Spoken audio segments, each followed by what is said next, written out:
কিন্তু আমরা আহলে সুন্নাত ওয়াল জামাত আগে তা পোষণ করি। আপনি আসার পরে নারে গাউসিয়া একটা স্লোগান দিয়েছেন, এই স্লোগানটা আমার দিকে চলে না। যেহেতু আপনারা আসছেন, আপনারা আরো আসবেন, এই স্লোগান সম্পর্কে একটু আমাদেরকে যদি বলে দিতেন তাহলে আমরা এটা আমরা একজন নেতাকে নিয়ে স্লোগান দিই না, আমার ভাই তোমার ভাই অমুক ভাই বলি না, এতে কোনো বাধা আছে? বাধা দিয়েছে আজ পর্যন্ত?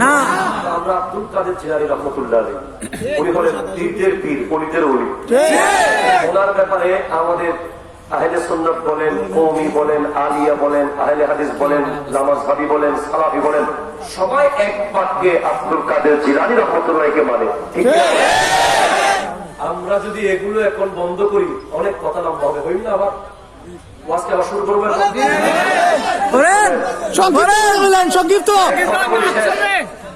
যারা এসবের বিরুদ্ধে করেন তারা আসলে আমরা তাদেরকে ভালোবাসি।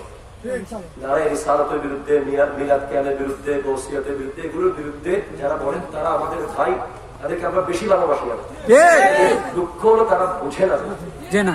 একটা প্রশ্ন আমি রাখি, কি নিলেন কি দিলেন? কি নিলেন কি দিলেন? আপনি মিলাদ কিয়াম নিয়ে গেলেন, ঠিক আছে, দলিল নাই বলে, বিনিময়ে তো ফ্রি ফায়ার দিচ্ছেন। ঠিক কিনা বলেন?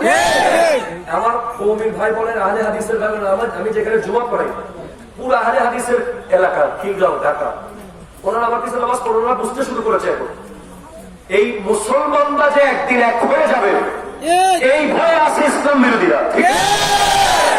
আর ইসলাম বিরোধীরা জানে যে মুসলমানরা একদিন এক জায়গায় এক হবে, সেটা হলো নবী। ঠিক কিনা? আমার বাবা ডাক দিলে আপনি আসবেন না, আপনার বাবা ডাক দিলে আমি যাবো না, কিন্তু নবী ডাক দিলে সবাই আসবো কি আসবো না?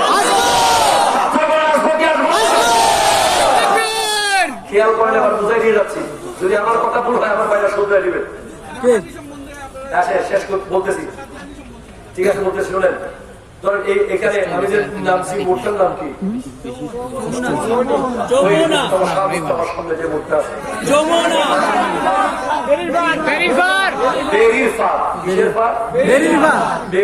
একটা ধরেন বড় বট গাছ। কি গাছ? বট গাছ।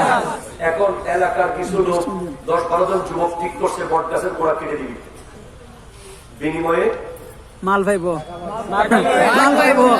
এখন যুবকরা কোড়াল নিয়ে কাটতে শুরু করবো, মুরব্বীরা দাঁড়াই গেছে, কাটা যাবে না। বলে কেন? বলে এই গাছে তো ফল না থাকুক, ছায়া তো আছে। ঠিক কিনা বলেন না? তো সেভাবে ইমানের বট গাছ কাটার জন্য চেষ্টা চলেছিল আমার নবীর আমলে, আবু জাহেলরা করেছে, পারে নাই। ঠিক কিনা বলেন? সিদ্দিক আকবরের আমলে বন্য নবীরা করেছে। ঠিক কিনা বলেন?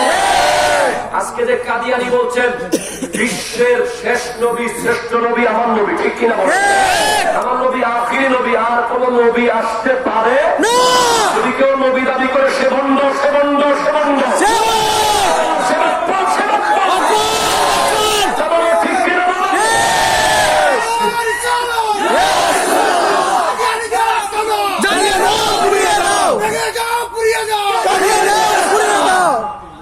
জীবন দেব